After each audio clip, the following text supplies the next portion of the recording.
Jadi mungkin apa yang menjadi tugas saya ya hanya menjadi pelengkap, hanya menebalkan, ya makanya saya kalau beliau tahu Jakarta, beliau Jakarta tahu, tahu-tahu saya di Jakarta. Tapi yang ingin kita sampaikan bahwa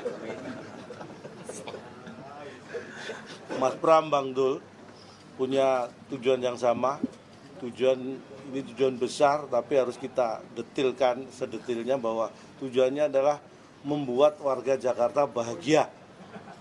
Dan tugas saya adalah bagaimana supaya tujuan dari Mas Pram dan Bang Dul membuat warga Jakarta bahagia ini bisa segera diwujudkan. Makanya kita ingin dalam mencapai membahagiakan warga Jakarta pun kita gunakan dengan cara-cara yang bahagia. Karena dengan cara bahagia dan dengan orang-orang yang sudah bahagia seperti Mas Pram dan Bang Dul inilah, maka kita punya modal untuk bisa membuat warga Jakarta bahagia. Mungkin itu garis besarnya yang bisa saya sampaikan. Ke depannya kita akan berjuang bersama untuk membahagiakan warga Jakarta. Oke, silakan kalau ada mau tanya. Mungkin sudah ada akan mengajak public figure lain untuk gabung ke tim ini, dan apakah tadi sudah ada pembahasan visi dan misi? Visi dan misi sudah ada pembahasan karena sudah kita juga pasangan yang lebih awal ya merumuskan visi misi dan menyampaikan visi misi itu. Jadi kalau tadi kaitannya dengan apakah public figure dan sebagainya, justru banyak sekali teman-teman yang menghubungi saya secara pribadi untuk ingin bergabung di tim ini untuk membantu memenangkan Mas Pram dan Bang Dul untuk membahagiakan warga Jakarta.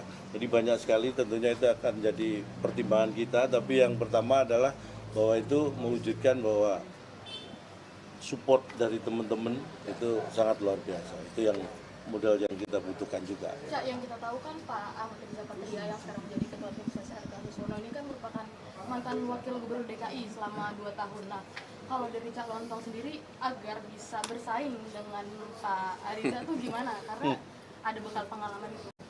Iya, mungkin POV-nya yang harus dilihat ya. Yang bersaing itu sebenarnya bukan saya.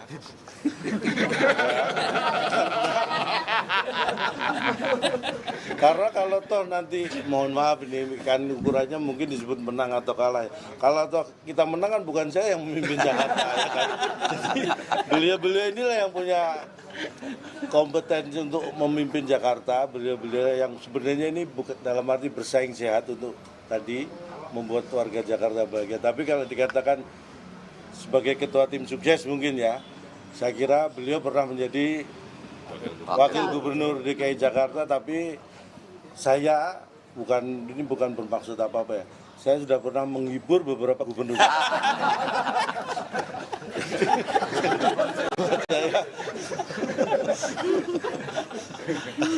Artinya saya punya kontribusi sudah membahagiakan beberapa gubernur Jakarta. Gitu. Mudah-mudahan ini menjadi modal juga. Baik, ya. silakan yang lain. Tapi ada strategi untuk pemenangan ke depan untuk Mas Pram dan Bang Dul seperti iya, apa dari tim? Tentu aja kita pasti akan ada strategi, ada taktik apapun itu sebutannya ya untuk bisa menang itu pasti ada. Tapi kalau kita dibuka di sini nanti takutnya di situ nggak kita buka ya kan. Karena bukannya di sini ya. Gitu. Tapi kan kita tahu pemilih di Jakarta ini begitu rasional gitu. Mungkin kalau politik tawa gitu mungkin tidak bisa juga tidak dipandang tidak terlalu efektif. Bagaimana bisa agar pemilih rasional ini bisa terkait gitu untuk? Saya kira itu hal yang mungkin tidak harus kita pertentangkan ya. Karena rasional itu kan yaitu dari bagaimana kita menggunakan akal kita untuk bisa menghadapi dan menerima masalah. Tetapi bahwa tawa itu sebuah konsep pendekatan sebenarnya. Jadi itu hal yang sangat berbeda dan tidak untuk dipertentangkan. Bukan berarti yang tertawa itu nggak rasional. Dan bukan berarti yang rasional itu nggak bisa tertawa. Bukan. Tertawa itu justru identifikasi sebuah kerasionalitasan kita. Jadi orang yang rasional itu pasti punya sense of humor. Jadi kemampuan tertawanya tidak diragukan. Nah, tapi yang rasional itu bisa kita gunakan untuk mengontrol ketawa. Jadi ketawa yang tidak terkontrol itu menunjukkan rasionalitas yang kecil ya. Makanya ibaratnya ya tertawa itu sehat, tapi semua ada batasannya ya kan. Ketika kita harus serius, kita serius. Ketika kita harus menghibur, kita menghibur. Jadi tertawa itu sehat, tetapi jangan tertawa terus-terusan. Karena kalau Anda tertawa terus-terusan, niscaya Anda akan dijauhkan dari pergaulan. Oke teman-teman, terima kasih ya. Cukup ya.